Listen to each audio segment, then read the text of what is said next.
할렐루야. 우리 한 주간 편안하셨어요? 우리 서로 인사 나누시죠. 가정 천국을 이룹시다. 부부가 화목하시기를 바랍니다.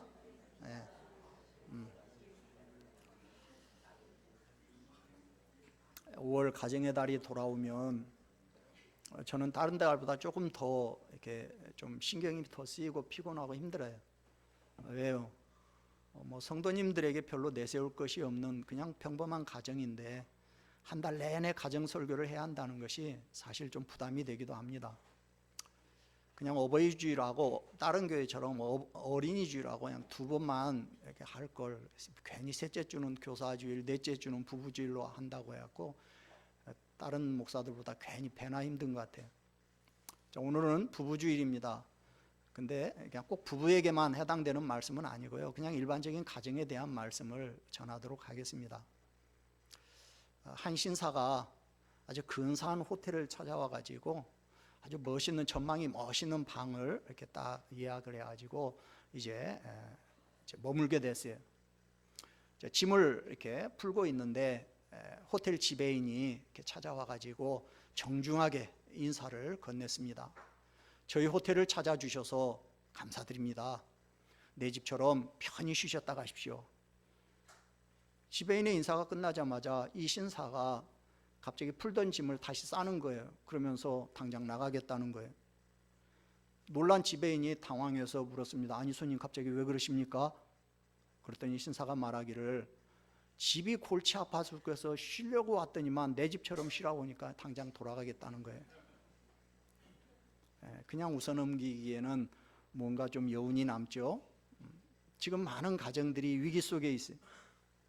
왜 이렇게 많은 가정들이 힘들고 고통스러운 시간들을 견디면서 살고 있을까요? 왜 우리의 가정이 이렇게 힘들까요?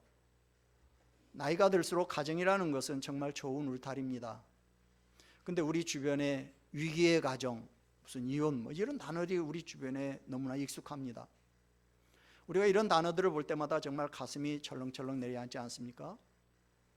지금 여러분의 가정은 어떻습니까? 오늘 본문에 보면 가정에 대한 몇 가지 권고가 나옵니다. 근데 다 일방적인 명령처럼 돼 있어요. 아내들아 남편에게 복종하라. 남편들아 아내를 사랑하고 괴롭게 하지 마라. 자녀들아 부모에게 순종해라. 아비들아 자녀를 노엽게 하지 마라. 하나하나가 다 숨이 탁탁 막히는 말이에요. 요즘 이런 명령적인 말을 우리 가정에서 함부로 했다가는 정말 감당하기 힘든 일들이 일어나기가 쉽겠죠. 여러분은 오늘 이 말씀을 어떻게 여러분에게 들립니까? 성경은 아내의 본분을 남편에게 복종하는 것으로 규정하고 있어요. 복종하라는 것은 상대방의 권고나 말의 통제에 따르는 것이죠.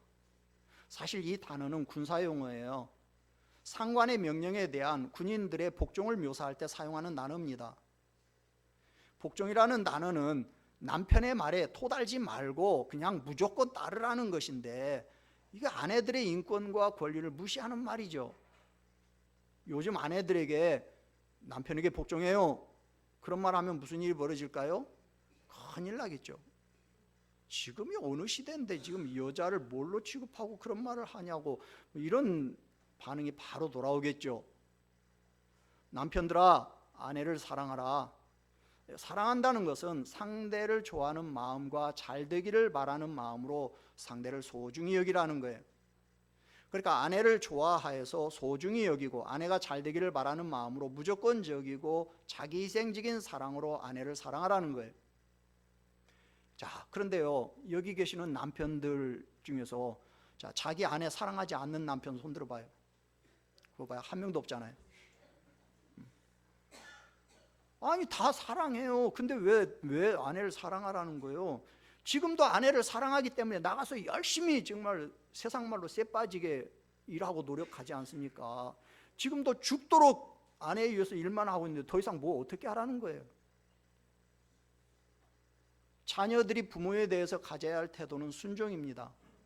순종하라는 것은 부모의 말씀에 귀 기울여 듣고 철저히 복종하라는 거예요. 이건 여러분 아내가 남편들에게 복종하라 라는 말보다 훨씬 강한 의미예요. 사실 우리 성경은 남편에 대한 아내의 복종이 부모에 대한 자녀의 순종보다 더 강한 의미를 가지고 있는 것처럼 이렇게 번역이 되어 있는데요. 여러분, 순종하고 복종하고 어느 게 더 강한 것 같아요?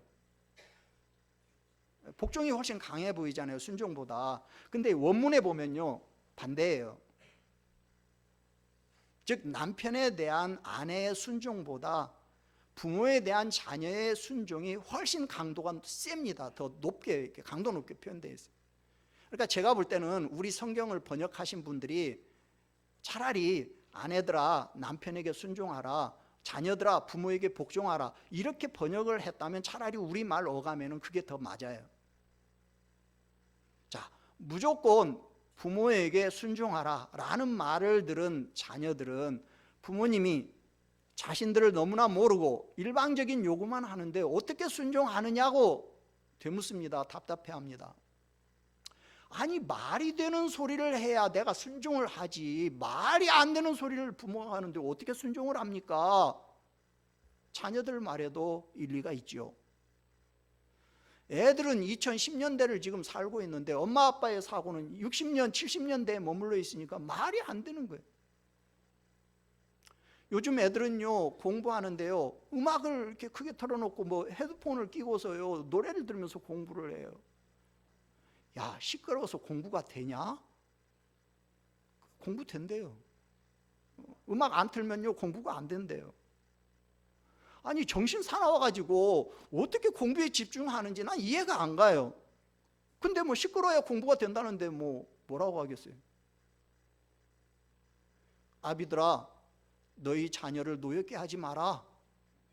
여기 아비들이라는 건 꼭 아버지만을 말하는 게 아닙니다. 자녀에 대한 양육과 보호의 책임을 지닌 부모를 대표하는 호칭이에요. 그러니까 자녀에 대한 양육자로서 어머니까지 포함한 지금 부모를 말하는 거예요. 그러니까 부모가 자녀에 대해서 가져야 할 가장 기본적인 태도는 뭐냐? 자녀를 노엽게 하지 않는 거예요. 자, 우리는 다 부모입니다. 다 애들 키워보셨겠지만 여러분 애들 키우면요, 정말 열받고 화 많이 나요. 근데 자녀를 노엽게 하지 말라? 이런 어이없는 말이 어디가 있어요? 아니, 내가 미쳐서 괜히 화냅니까? 저놈의 새끼가 열받게 하니까 내가 화를 내는 거지. 자식들이 도통 말을 듣지 않으니까 큰 소리 칠 수밖에 없는 거죠. 자, 결국 복종하지 않으면, 사랑하지 않으면, 순종하지 않으면, 노엽게 하면 서로 간에 이제 가족 서로 간에 불협화음이 생기겠죠.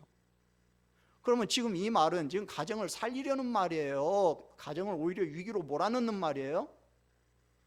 오히려 위기로 몰아넣고 있어요. 근데 왜 바울은 골로새 가정들에게 이런 주문을 하고 있을까요?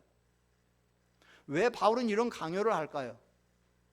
가정을 세우려는 의도는 분명한데, 그런데 거기에 보면 반발이 만만치 않을 것이 뻔해요. 바울이 골로새 교인들에게 이런 강압적인 표현으로 메시지를 전하는 목적이 뭡니까? 이유가 있겠죠. 지금 바울이 이 말을 하는 것은 이것만이 가정을 살리는 유일한 방법이기 때문이에요. 한마디로 말하면 가정을 살리려는 거예요. 가정을 살리는 유일한 방법이 뭡니까? 가정의 각 구성원들이 자신을 먼저 생각하지 말고 상대방을 먼저 생각하는 존중과 배려가 있을 때, 그때 가정이 회복되기 때문에. 가정이 살아나려면 가족 구성원 모두가 관계 회복이 이루어져야 해요. 내가 나를 먼저 생각하지 않고 상대방을 먼저 생각하는 배려와 존중을 하기 위해서 우리에게 꼭 있어야 할 것이 있습니다. 그게 뭡니까? 가정이 회복되려면 가족 구성원들이 서로에 대한 헌신이 필요해요. 여기서 말하는 헌신이라는 것은 무슨 양보나 인내나 관용 그 정도를 의미하는 것이 아니라 주 안에서 하라는 거예요. 자, 18절을 보죠. 아내들아 남편에게 복종하라, 이는 주 안에서 마땅하니라. 20절을 보죠. 자녀들아 모든 일에 부모에게 순종하라, 이는 주 안에서 기쁘게 하는 것이니라. 그러니까 가족들 모두가 무슨 일을 하든지 주 안에서 할 때 비로소 관계가 회복이 되고 가정이 살아난다는 거예요. 여기서 주 안에서 하라는 것은 주님처럼 하라는 거예요. 그러면 예수님은 어떻게 하셨는데요? 첫째로 예수님은 이런 복종을 하셨어요. 자, 18절 아내들아 남편에게 같이 읽죠. 아내들아 남편에게 복종하라. 이는 주 안에서 마땅하니라. 복종이라는 건 우리가 어떤 조건이나 이유를 내세우지 않고 그대로 행동하는 걸 말합니다. 복종은 자신의 요구를 버리고 상대방의 뜻을 무조건 따르는 삶입니다. 성경은 하나님께서 가정을 다스리고 이끄는 권한을 남편에게 주었기 때문에 아내들은 남편을 잘 섬기고 복종해라 이렇게 권면하는 거예요. 그러나 사실 우리에게 존경과 신뢰를 주지 못하는 남편에게 복종한다는 거 참 쉬운 일이 아니죠. 그러나 이 경우에도 아내에 복종하는 정결한 행위로 남편을 구원할 수도 있기 때문에 복종해야 해요. 창조 질서상 여자가 남자에게서 났고 또 창조 원리로도 여자가 남자를 위하여 지음을 받았기 때문에 여자가 남자의 보호를 받고 여자가 남자에게 복종하는 것은 하나님이 만드신 가정의 질서예요. 즉 아내가 남편에게 복종하는 것은 교회가 그리스도에게 복종하는 것과 같은 신앙의 의무고 하나님께서 세우신 가정의 질서인 거예요. 그러나 아내가 남편에게 복종한다는 것이 아내가 더 남편보다 열등하기 때문에 그러는 건 아니에요. 서로 동등한 관계이지만 질서를 위해서 복종이 필요하다는 거예요. 예수님은 하나님과 동등되신 분이에요. 그러나 하나님의 뜻을 이루기 위해서 그분에게 복종하셨어요. 하나님의 요구 앞에 복종함으로 십자가를 기꺼이 지셨어요. 하나님 아버지께서 십자가에 죽으라 하셨을 때 끝까지 거기에 복종하셨어요. 이유를 내세워서 불평하지 않았어요. 자신의 처지를 내세우지도 않았어요. 주님은 이런 모습을 통해서 우리가 하나님과 질서에 대해서 어떻게 따라야 할 것인가를 보여주신 거예요. 예수님의 순종은 예수님 한 사람의 순종이 아니라 우리 모두에 대한 순종인 거예요. 그러므로 아내도 남편과 동등하지만 하나님이 부여하신 질서를 위해서 남편에게 복종해야 해요. 아내가 남편을 잘 섬길 때 가정의 질서가 유지가 되고 하나님의 법이 성취가 되는 거예요. 복종이란 관계를 위해서 참고 견디고 상대방을 먼저 생각하는 자세를 말합니다. 강요와 명령에 굴복하는 것이 아니고요, 스스로 상대를 세우기 위해서 자기를 내려놓는 거예요. 우리에게도 이런 예수님의 심정이 있어야 부부 관계가 회복이 돼요. 그리고 남편은 남편의 권위를 내세우기보다는 더 높은 하나님의 권위에 복종하는 자세를 가질 필요가 있는 거죠.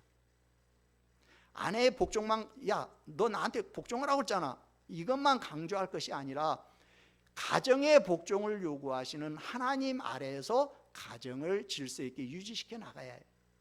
그럴 때 아내의 복종은 아름다운 가정을 세우는 기초가 될 수 있는 거예요. 둘째로 예수님은 이런 사랑을 하셨어요. 19절 같이 읽습니다.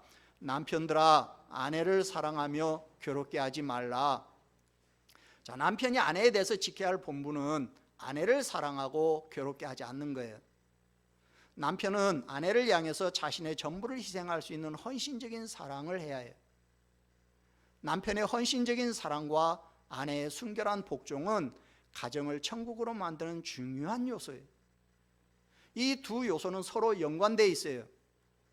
아내가 복종하면 남편은 사랑하게 되고 남편이 사랑하면 아내는 복종하게 되어 있어요. 그러니까 아내에 대한 남편의 사랑과 남편에 대한 아내의 복종은 거듭난 그리스도인이 부부관계에서 기본적으로 지켜야 할 덕목이에요. 바울은 아내에게 주는 권면에서와는 달리 남편에게 주는 권면에서는 아내를 사랑하라 라는 적극적인 명령 외에 아내를 괴롭게 하지 말라는 금지 명령을 첨가시켜 놓고 있어요. 괴롭게 한다는 것은 괴로움에 덮여 비탄에 잠기게 하는 행위를 말합니다. 이 괴롭히는 행위를 중단하라는 거예요. 자, 이런 바울의 권면은 그 당시의 사회적인 여건을 반영한 겁니다.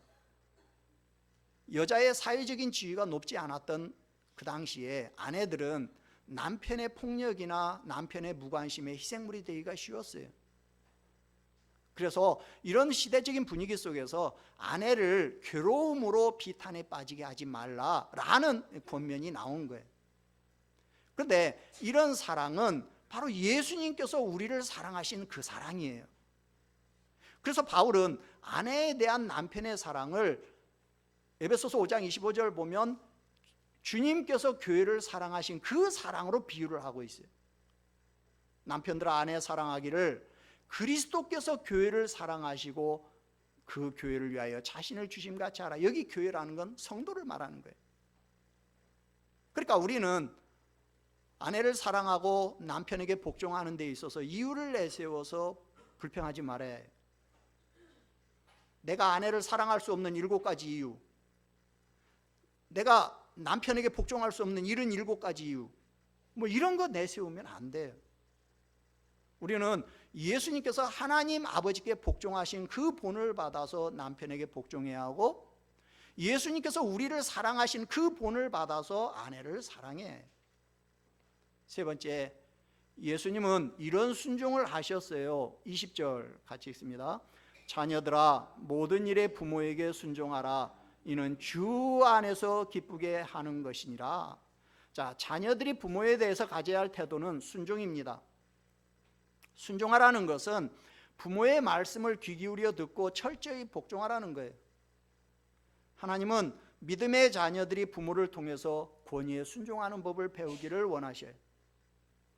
가정에서 부모에 대한 순종은 궁극적인 권위이신 하나님에 대한 순종하고 이게 직결되어 있어요.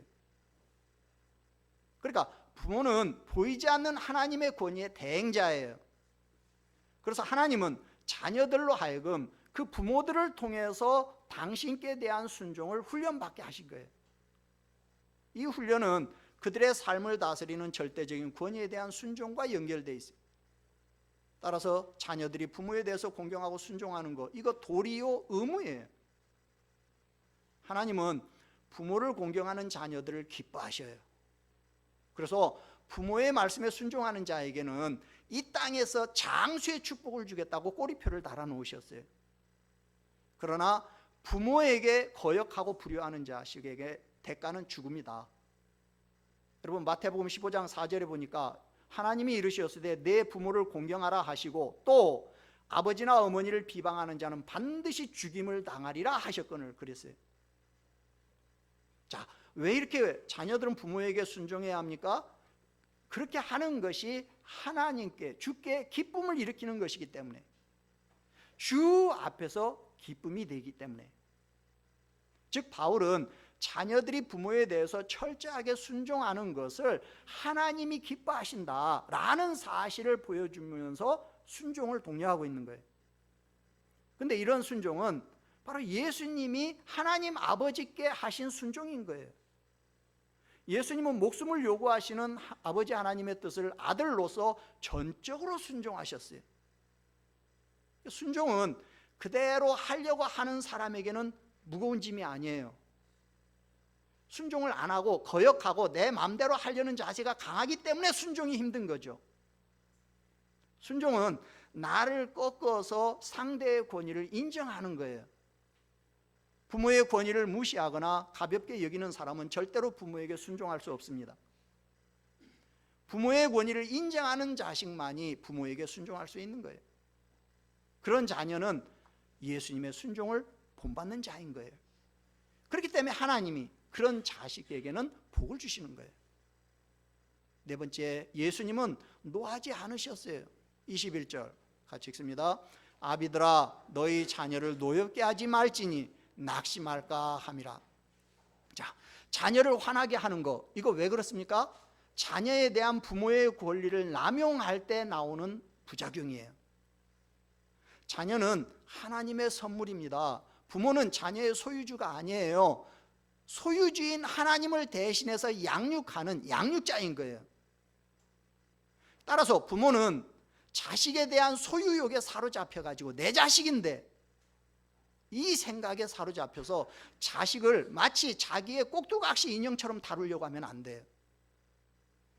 부모의 욕심대로 또는 부모의 권위만을 내세워서 자녀를 양육하면 그럼 자녀들이 낙심하고 반발하게 됩니다. 자녀를 노엽게 하지 말고 오직 주의 교양과 훈계로 양육할 때 자녀들에 대한 올바른 교육이 이루어지는 거예요. 여기 낙심한다라는 말은 열정을 잃어버린다는 말이에요. 낙담해서 의기소침해진다는 거예요. 자, 열정을 잃어버리고 용기를 잃어버린 자녀에게는 미래가 없어요.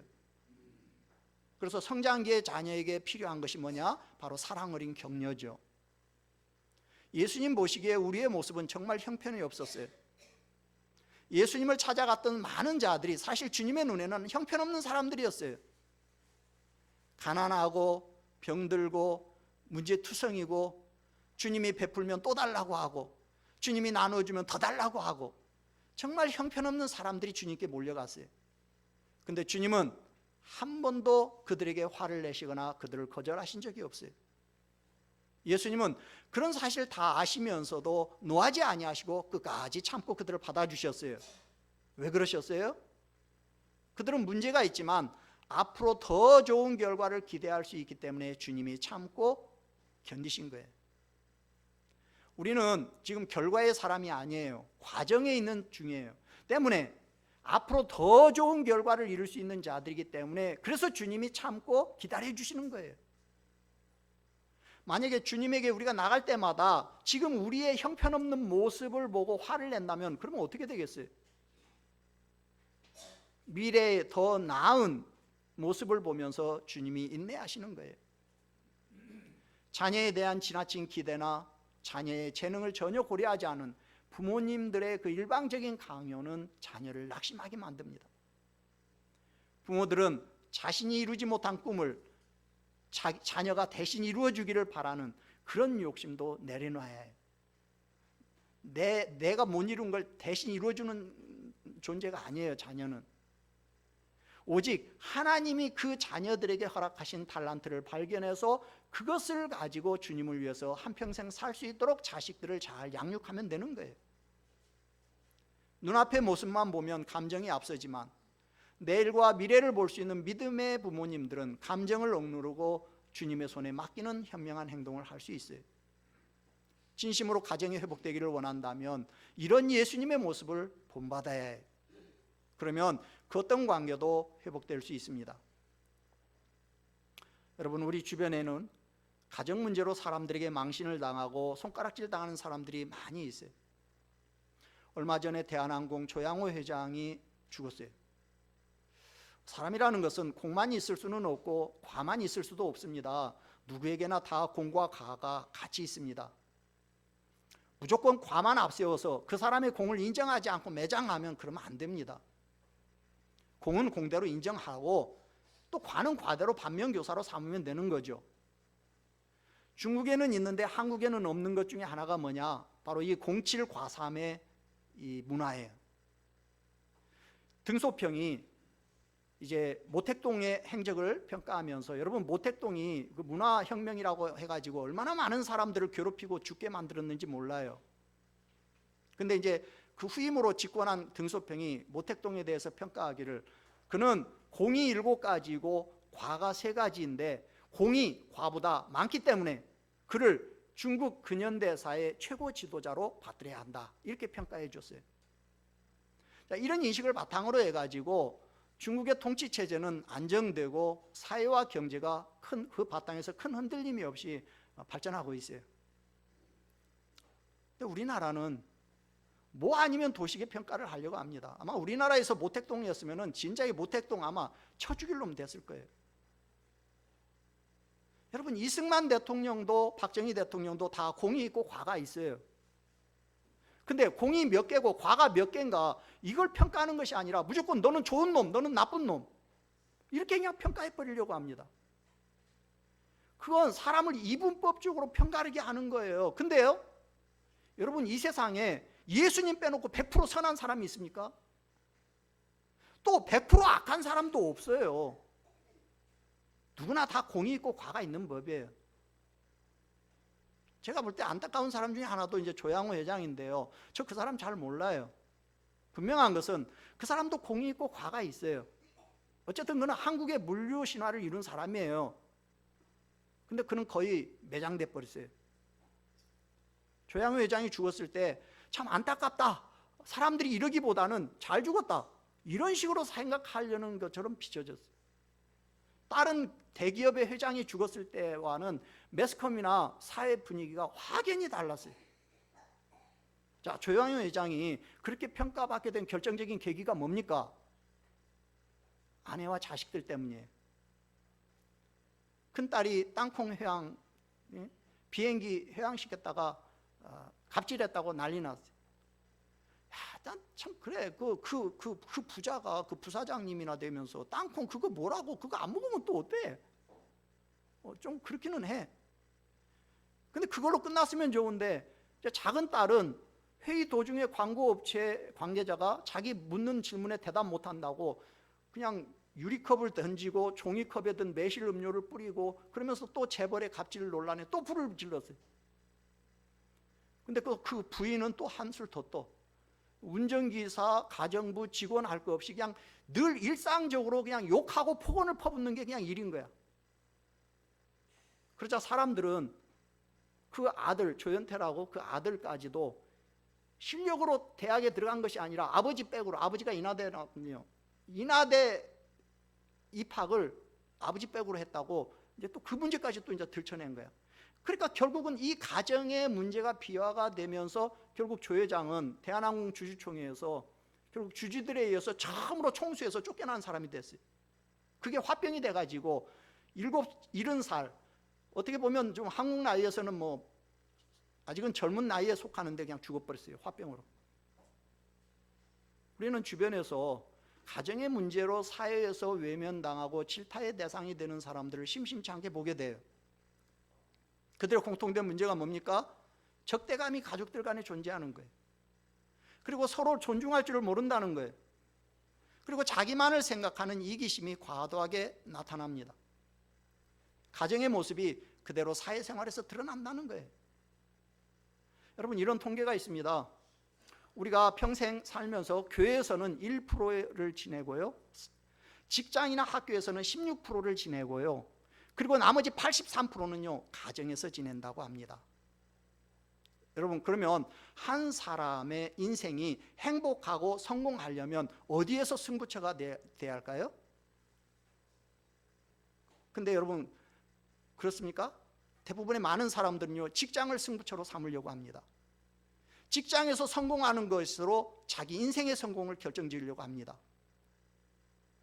근데 직장은 우리 인생에서요 우리가 보내는 시간의 16%밖에 차지 안 해요. 나머지 83%인 가정에서 문제가 생기고 가정이 무너지면요, 그럼 그 인생 다 무너지는 거예요. 가정이 무너지면 삶 전체의 위기가 찾아옵니다. 여러분, 회장 되면 뭐하고 돈이 그렇게 많으면 뭐합니까? 중요한 것은 가족들 간의 관계를 회복해야 해요. 가정을 회복해야 오늘 또 내일 또 희망을 가지고 살 수가 있는 거예요. 제가 이번 5월 달에 가정의 달을 맞이하면서 우리 사모하고 시간 되면 좀 한번 가서 봤으면 좋겠다 하던 영화가 하나 있었는데요, 근데 아직도 못 봤어요. 라스트 미션이라고 하는 영화인데요, 3월 달에 개봉했는데 뭐 지금도 하는지 어쩐지 모르겠어요.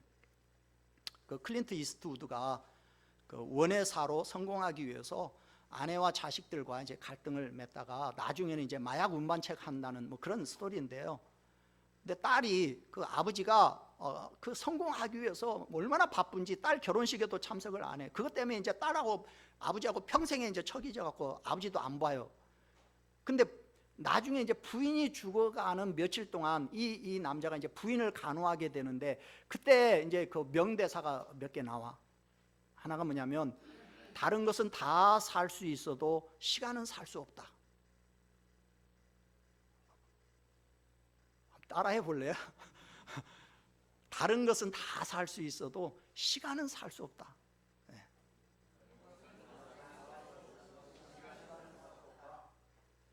이러니까 제가 성경 말씀도 따라하라고 한 적이 한 번도 없는데 이게 성경 말씀보다 더 중요한 것처럼 느껴지는데, 그리고 또 하나가 뭐냐면요, 가정을 잃어버리면 아무것도 할 수 없다. 참 시사하는 게 많은 말이라고 생각됩니다. 여러분은 일과 가족 중에 어느 것이 우선입니까? 여러분, 시간은 되돌릴 수 없어요. 그리고 가정을 잃어버리면요 아무것도 안 돼요. 가정이 소중합니다. 지금이 가정을 회복할 수 있는 기회예요. 어떤 대가를 지불해서라도 가정을 회복하도록 노력해야 해요. 어떻게 해야 합니까? 첫째로 회복의 중심에 내가 있으면 안 돼요. 회복의 중심에 남편이 있으면 안 돼요. 회복의 중심에 아내가 있어도 안 돼요. 회복의 중심에 자식이 있어도 안 돼요. 부모가 있어도 안 돼요. 회복의 중심에 누가 있어야 하느냐? 예수님이 계셔야 해요. 모든 문제와 회복의 한가운데에는 예수님이 계셔야 해요. 그래야 회복이 될 수 있어요.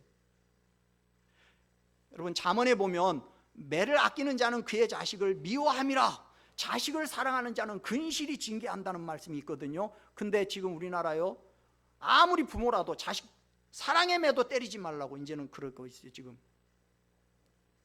어디까지가 사랑의 매인지 구분이 안 되니까 아예 부모라고 할지라도 자식 아예 매 손대지 말라는 거예요. 자, 거기에 대해서 뭐 말들이 많아요. 근데 이 문제도요, 이걸 부모 중심적으로 생각하거나 자식 중심적으로 생각하면 해결 안 돼요. 예수님 중심적으로 접근을 해야 해요. 그래야 문제가 해결이 돼요. 나를 내세우는 남편과 아내, 그리고 부모와 자식은 여러분 회복이 불가능합니다. 나는 49%고 상대는 51%고 모든 일을 상대를 먼저 생각한다면, 상대의 권리와 인격을 먼저 존중해 준다면, 그러면 가정 회복의 기적은 일어납니다. 두 번째로 예수님의 모습으로 가족을 대하기를 위해서 서로 노력해야 해요. 가정의 행복은 저절로 만들어지지 않아요. 서로 노력하지 않으면 가정은 회복되지 않아요. 여러분, 노력해도 안 되는데 노력도 안 하면서 가정이 행복한 가정 되기를 바란다? 그거 지난 시간에 본 것처럼 여러분 씨 뿌리지 않고 거두려고 하는 거랑 똑같은 거예요. 여러분, 심지 않고 어떻게 거둘 수 있어요? 행복한 가정을 원한다면 가족 구성원들이 각자 노력해야 해요. 가정의 행복은요, 아버지만 노력한다고 되는 것도 아니고요, 어머니만 노력한다고 되는 것도 아니고요, 모두가 노력해야 해요. 어떤 노력을? 신앙적인 노력을. 인간적으로 생각하지 말고 죽게 하듯이 신앙적인 노력을 해야 해요. 감정을 앞세우면 안 됩니다. 그러면 오히려 문제가 해결되는 게 아니라 더 꼬여요. 감정이 아니라 신앙으로 접근해야 해요. 그래야 문제가 해결이 돼요. 주님은 모든 일에 감정을 앞세우지 않고 신앙으로 접근했어요. 우리가 정말 가정이 회복되기를 원한다면 감정적인 판단을 버리고 신앙으로 접근하셔야 해요. 신앙으로 접근하지 않으면 절대 가정 회복이 이루어지지 않아요. 최근에 통계청 발표에 의하면요, 한국인의 평균 수명이요, 1970년에, 그러니까 제가 초등학교 다닐 때는요 61.9세였어요. 근데요 2013년이요, 지금부터 5년 전이에요. 벌써 81.9세가 됐어요. 여러분, 무려 20세가 늘어났어요, 평균 수명이.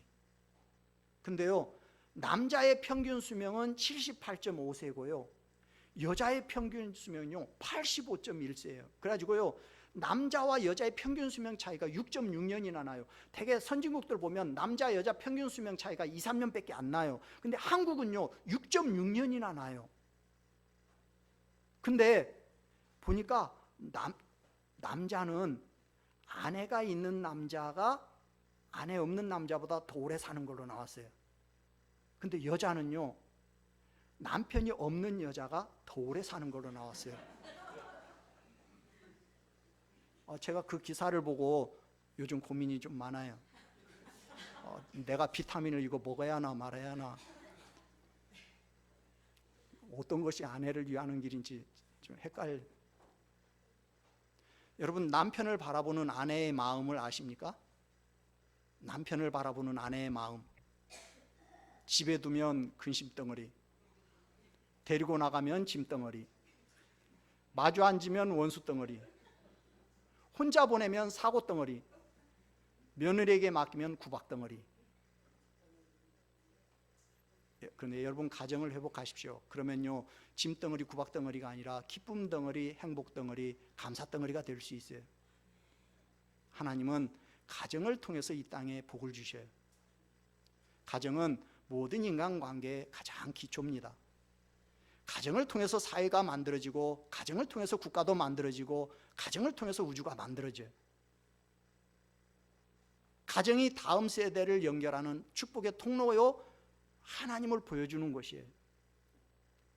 하나님이 가정을 통해서 자녀들에게 복을 주고 이 땅에 복을 주시는데, 근데 가정이 무너지면 하나님이 이 땅에 복을 주실 수가 없어요.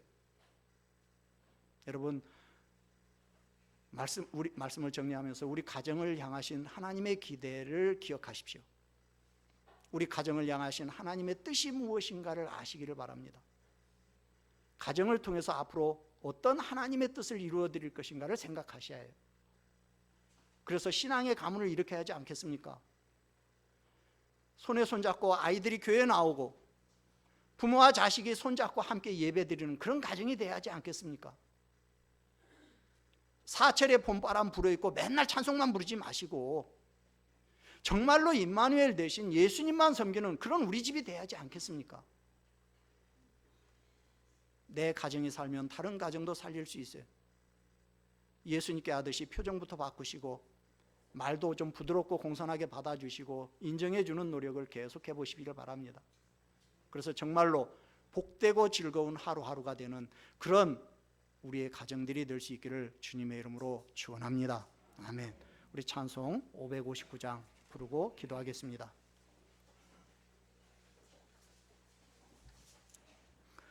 여러분의 가정은 지금 행복합니까? 가족이 기쁨도 서름도 같이 하기 때문에 비록 초가집 같은 그런 집에 살고 있지만 그래도 여러분 가정이 천국입니까? 여러분 가정이 낙원 맞습니까? 가정이 행복하니까 복되고 즐거운 하루하루입니까? 특히 부부가 서로 사랑하고 복종함으로 행복하십니까? 가정의 행복, 특히 부부의 행복을 위해서 노력하기를 다짐하면서 오늘 이 시간 우리 하나님 앞에 기도하기를 원합니다. 같이 기도합니다. 좋으신 아버지 하나님, 은혜와 사랑을 감사합니다. 아버지, 이제 5월 가정의 달을 보내면서 정말 주께서 아버지 하나님 은혜를 더하시어서 하나님 우리의 가정이 정말 예수님 안에서 낙원이 되게 하시고 천국이 되게 하시고 정말 즐거운 동산이 될 수 있도록 하나님 아버지여 주께서 은혜를 더하시기를 원합니다. 아버지여, 우리 사랑하는 성도님들 정말 가정에서부터 아버지 하나님 인생 성공을 맛보고 누릴 수 있는 하나님 세상에서 성공하기 전에 먼저 가정에서부터 성공을 맛볼 수 있는 그런 아버지여 정말 우리 성도님들 가정이 될 수 있도록 은혜를 더하시기를 원합니다. 특별히 아버지여 부부가 서로 화목하게 하시고 정말 주 안에서 아버지 하나님 믿음 안에서 온 가정들이 다 하나 되어져서 정말 가정 천국을 맛보고 누리는 그런 아버지 저희들의 가정이 될 수 있도록 하나님 주께서 은혜를 더하시기를 원합니다. 우리의 자녀들에게 믿음의 믿음을 더하여 주시옵시고 아버지 하나님 우리 사랑하는 성도님들 정말 주 안에서 하나님 부족함이 없는 그런 우리의 가정이 될 수 있도록 아버지여 은혜를 더하여 주시옵소서. 하나님 아버지 5월 가정의 달을 보내면서 마지막으로 우리 가정이 어때야 하는가를 봅니다. 아버지여 우리 성도님들의 가정을 회복시켜 주시옵소서. 가정이 평안하지 않다면 사회적으로 성공하고 돈이 많고 회장이 되면 뭐합니까? 인생 성공에 대한 우리의 인식을 이 시간 변화시켜 주시고 사회와 직장에서의 성공보다 가정의 성공, 가정의 행복을 우선할 줄 아는 저희들이 되게 하여 주시옵소서. 가정 천국을 이루는 우리 모든 사랑이 넘치는 성도님들 가정 다 될 수 있도록 주님 축복하여 주시옵소서. 감사하고 예수님의 이름으로 기도합나이다. 아멘. 여호와는 내게 복을 주시고 너를 지키시기를 원하며 여호와는 그의 얼굴을 내게 비추사 은혜 베푸시기를 원하며 여호와는 그 얼굴을 내게로 향하여 드사 평강 주시기를 원하노라.